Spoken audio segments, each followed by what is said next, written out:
A warm welcome to you wherever it is you're joining us from around the world. This is Enterprise Morning on Enterprise TV. I am Henry Igwebike, And and I I'm have. Chinyere Igwe Ojo. Morning, Henry. How are you today? Oh, well, I'm very well. And how are you too? Good, thank you. Yes. So, what is it about fuel? I just gone down to 400. Why do I have a feeling that you bought for 4:30 Really? last night? I just said it went down to like 400. Well, I heard it was between 400 to 4:30, right? But remember we had a conversation before you left Yeah. the office yesterday about going to buy about 10 or 20 liters of petrol. So I'm believing that you got for as low as even 330. Well, I just hope it remains the same, but I don't think that is actually the truth because the last time I passed through one of the NNPC filling stations, it was still sold at 585, I guess. So wherever that is coming from, I do not know, but I just hope it comes as low as that, so and we can at least have. A great economy in a country where people can, get goods and services as cheap as possible, of course, Right. because of the reduced price of a fuel in the marketplace. Well, today we have very interesting stories to talk about on our newspapers, and after that will be our main conversation also for today. So I will get everything all sorted out for you. Please do well to visit our website at www.enterprisetvnews.com. Like, comment, and follow us on all our social media platforms at Enterprise TV7. With us today in the studios to do justice to our newspaper reviews is Dr. Evans Ofeli. He is a barrister at law and also a public affairs commentator. Good morning to you, sir. Thank you. Good morning. And welcome to Morning. Enterprise Welcome. Morning. Yes, thank you. All right, so quickly, do I start first or would you want to start? Oh, please go ahead. All right, so quickly, let's start up with the Daily Trust newspaper. And the banner headline here says, Tears has slain a military personnel buried in Abuja. And we have the writer here, heartless people took away our breadwinners, and that's coming from the families. And also we have a sub-rider here, deceased officers get national honor kit scholarship. And also on the top strip of the same newspaper, Labour Party reserves 2027 presidential ticket for Obi and re-elects Abure. And Dangote Elumelu Rabiu orders make Tinubu's economic team. And on the bottom strip of the same newspaper, we have rescued Kuriga students to reunite with families today. Dr. Ofeli, we have very interesting stories to talk about here, but I want us to maybe start off with the economy. We have it here. Dangote Elumelu Rabiu orders make Tinubu's economic team. Now the question is it necessary for us to have billionaires become part of the economic team to see a great economy in any country in the world? As long as they are knowledgeable, okay? As long as they understand what kind of advice to offer, and as long as the president himself is teachable, okay? Anyone can be an economic advisor on a different level. That is why you don't have one economic advisor. Because if you understand finance, someone else understand agriculture, Okay. someone else understand any other aspect of the economy. You come together and brainstorm and team up and provide a solution. You understand? Well, any solution they are going to be giving the president that is not tilted towards revamping our refinery will be fruitless and useless. And these are investors in this economy. They have to be dispassionate about whatever solution, not to stay away from solutions that will reduce their business, reduce the patronage in their business. They should, even if you own a refinery, you should let the president know that our refineries must work alongside mine. You know, that's a difficult thing for a businessman to, because capitalism is heartless. True. You understand? You were bantering just now that someone said they bought for 400. Fuel is only being sold on the social media at 400 and something. That's the only place it's sold at 400. I went out yesterday. The first thing I bought for in the morning, the NNPC, in the evening when I had to fill the tank to the brim was another NNPC. It was nothing near 400. You understand? So on social media, people are buying it there at that price they're talking about. But the economy is, nothing has changed. The real economy, that Yes, is. nothing has changed. So the question is, if we juxtapose this economic team of bourgeois and how Goodluck Ebele Jonathan held his, what do you think will be the difference? Well, I think that they should have stretched it further to getting some persons from the university, getting some persons who understand the economy from the youth wing, then the bourgeois round. Because this team, they're not coming to contribute money for the country. They are coming to provide solutions. You understand? You know, Buhari used to have an economic team. Yes. Bismarck Rwani was Bismarck Rwani, part of it. Yeah. But this government seems not to be believing in Bismarck Rwani's economic projections. They called it postulates. Yes, they don't seem to believe in it. But you see, even the solution that the team is going to bring to the table are solutions we already know. I don't think we need all this bogus economic team just to be in the media and the front pages of the papers and TV. We know exactly what they are. They are simple. You understand? Your refinery is not working. You are not producing enough agriculturally because of its security. Okay? You are not doing much in education. Your infrastructures are dilapidated. Your country is not really set to woo investors. It's not jumping into the plane and flying out to get investors. That's not how to get investors. That's why they're chasing you back. It's for you to, work on insecurity, okay?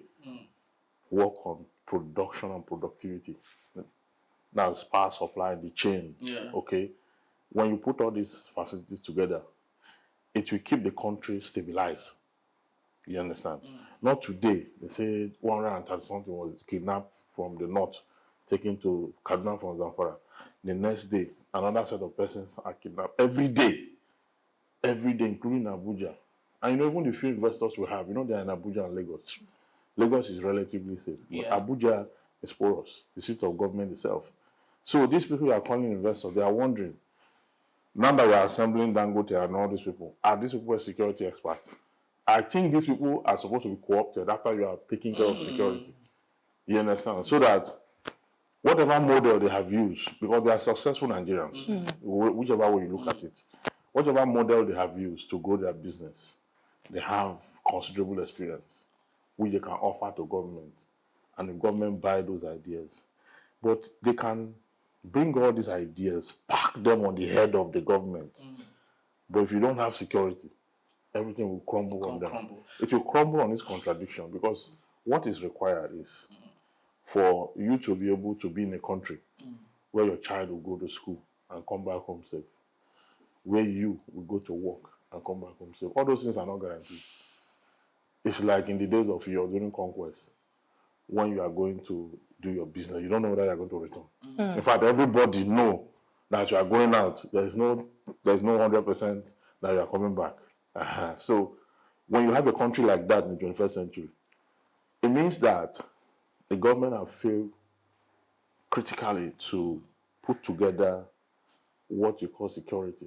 That actually is the primary purpose of government. Very true. Okay. Very true. All right. So quickly, let me. I think it's very important. We take a look at this story about Labour Party reserving 2027 presidential ticket for Obi and re-electing Abure. Now, of course, it was unprecedented. What a Labour Party had done in less than 9 months. It took two great political parties down, literally. Now, the question is, with the Labour Party already reserving the presidential ticket again for Obi, do you think we will see that momentum and that gusto coming on the part of the Labour Party, especially from the obedience again in 2027? You see the way Labour Party, you see the way they are creating problem for themselves. Now, you see this thing they've created, now it's against the Electoral Act. The Electoral Act had already given provision as to how to emerge as a party flag bearer. One of which is consensus candidate. That is, if all the aspirants come together and concede that one person should go, and they must have it in writing. You understand? Then 2 is actual election, primary selection, in which they will do that and select the winner as the party nominee. You understand? Now, this procedure that is laid down already, Yes. the Labour Party have unilaterally said they have reserved the ticket for Obi. Those who want to contest for the same office under Labour Party, who are still incoming, who are not yet there, and those who are still there, do they all agree? And have they all written and signed?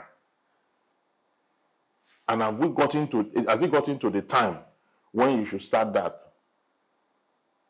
You know, because there's a time frame within which you are to campaign, do your primaries, and then will open that window, that calendar for them. Yeah. But see what they're doing now. These things they are doing are the evidence. Those who do not want to be, you see, don't make the mistake to believe that everybody agree that Obi should be. Don't make that mistake. Politics is deeper than that. There are people who believe they are the one that should be the flag bearer of that party.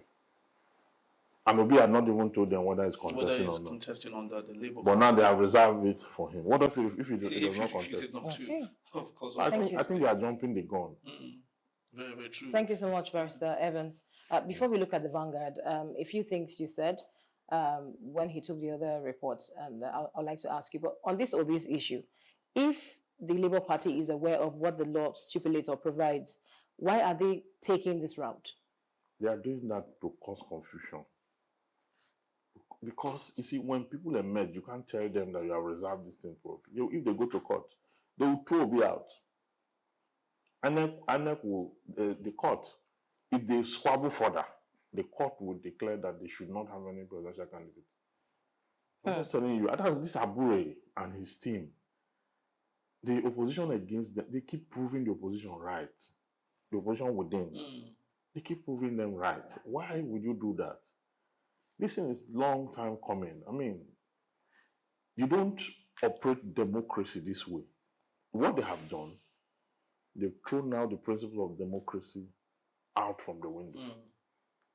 What they are telling the party is telling you that they already have a candidate or someone who have not even declared his interest to run.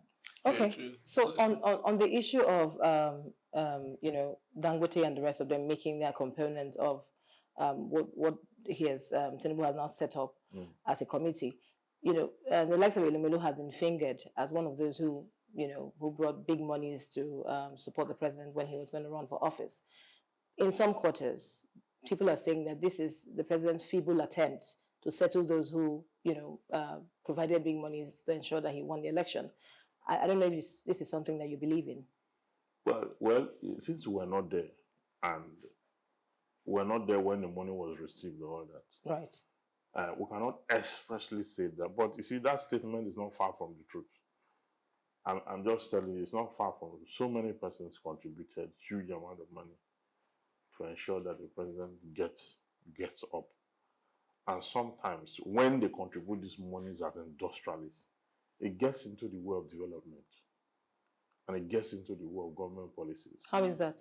Yes, because the government will not come up with any policy that will stifle those businesses, whether the policy is good for the general masses or not. The government won't do it. It's not commonplace that the government will fight against its financiers. It's not always. That's why I say politics, in political economy, everywhere in the world, you can call it any name anywhere. Here you can call it cabal, you can call it whatever it is. There are certain persons who, by their own volition, they will come together and fund one person. The person becomes so powerful that no other person is able to muster the strength to. You understand? It happens like that. You see, the rich people and the bourgeois, they are one family. They are one family.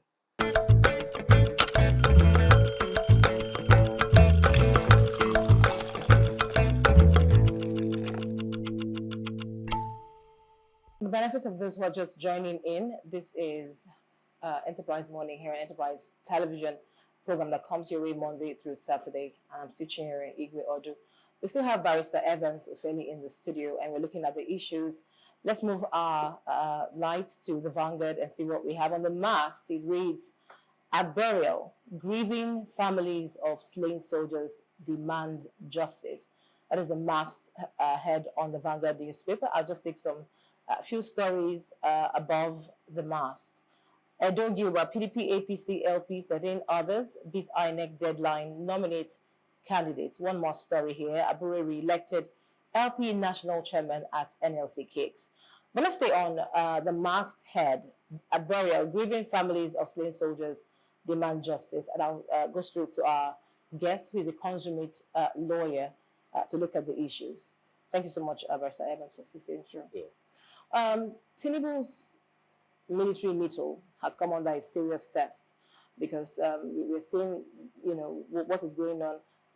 It's, for me, I think it's against the states, against its lawful agents by what's it called? Non-state actors. And this is a lot. Sometimes I believe that the military has been overexposed because we're still, going from asking what is even within the remit of the military. Should the military be at that, place of peacekeeping at that point? Is that what the Constitution upholds?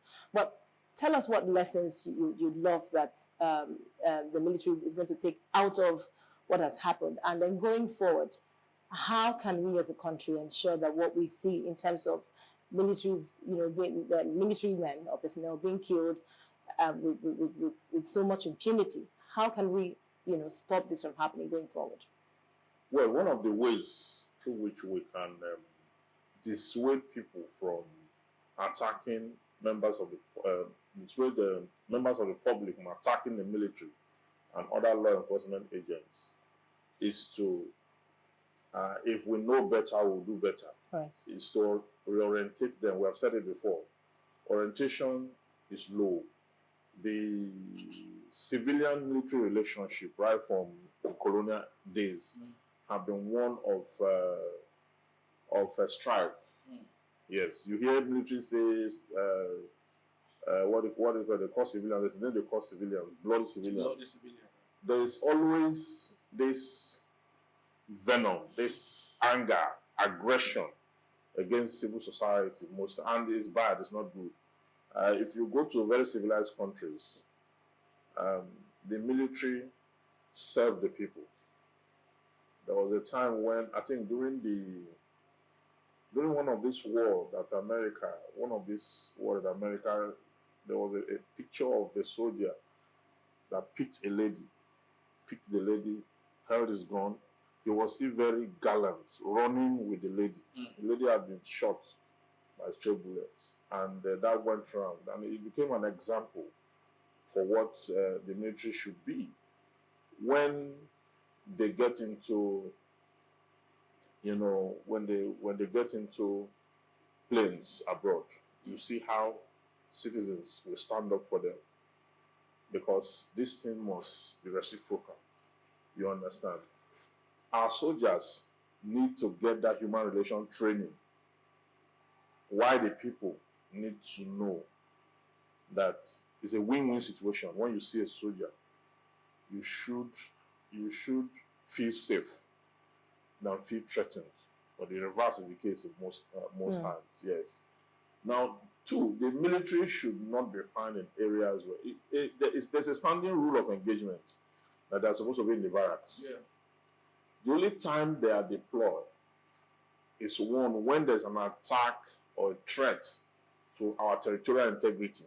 That's one. Two, when the police or any other lower enforcement agency have been overpowered by mutiny or insurrection. Because the military have superior strategy and tactics for quelling conflicts. either through kinetic or non-kinetic means, they will be deployed as a backup to ensure that there is peace and tranquility. But in some cases here, you'll find out that people who have relationship with soldiers, so-called big men, they have a way of getting through to the organs of the military and all that, and having them bring boys to come help them solve problems and then pay some money and all that. All those are the unprofessional angles to it. Just like what we have made the police to become today. That's where we're heading to with the army. The police now carry handbags and umbrella for Madam and Oga, takes Oga's children to school and go bring them back and all that. So those, we have reduced the police to that, errand boys. And because they are also poor, they don't mind doing all that as long as their welfare is taken care of and they're able to take care of their children. So we must desist from, because Okuama, for what I know, is not a flashpoint, whether of kidnapping, whether of war, whether of insurgents, whether of any of that. It's not. I mean, have you ever heard of that village before? At all. If it were to be a place of a scene of crime, it would be in the news, it would be everywhere. It would be everywhere. Yeah. And then when they say the military, they have gone there, it will not be surprising. It's a flashpoint. It's not. So why should they? Because look at what has happened now. You can imagine a child, I mean, of those military men that were killed, 17 of them. You can imagine their children being told that their father was executed by that community or by people of that community. The trauma, of course. And then the child is growing up and is thinking about his country. He's thinking about how would people deprive him of his father. How do you think that child would think of that community growing up and the country at large and whoever ordered the military to go? Because the military, they are not talking much, they are not telling us much. Some people should be court-martialed. The military don't move without an order. I remember then in Jos, because the major crisis in Jos started at my final year. In fact, we were 6 months away at our final exam. When the major crisis hit, there's a place called Angwarugu, where most of our, both final year students, a lot of people were killed. So, I know what it is for you to have that kind of, where there's crisis. But in this case, the lessons I think the military have learned is that they are not as powerful as you think they are. They are not as powerful as you think they are, because if you can track them down, senior officers and kill them just like that, a community, with people who don't have military training, it's a lesson to them that they are not as powerful as they are. And two, they should mind where they go. They should live by the rules of engagement. And there must be punishment for those who have contravened the rules of engagement. Very, very true. We have so many more dailies to take, but of course, for the want of time, we'll have to call it a quit on this particular episode of Newspaper Reviews. I'd love to say thank you to Barrister Evans Ufeli for being part of our show today, and also thank you. Oblige you to maybe hang around for our main conversation, if you may. Yes, so Chinwe. When we return, Nigerian military admits to having missing journalist Segun Olatunji in custody. Stay with us.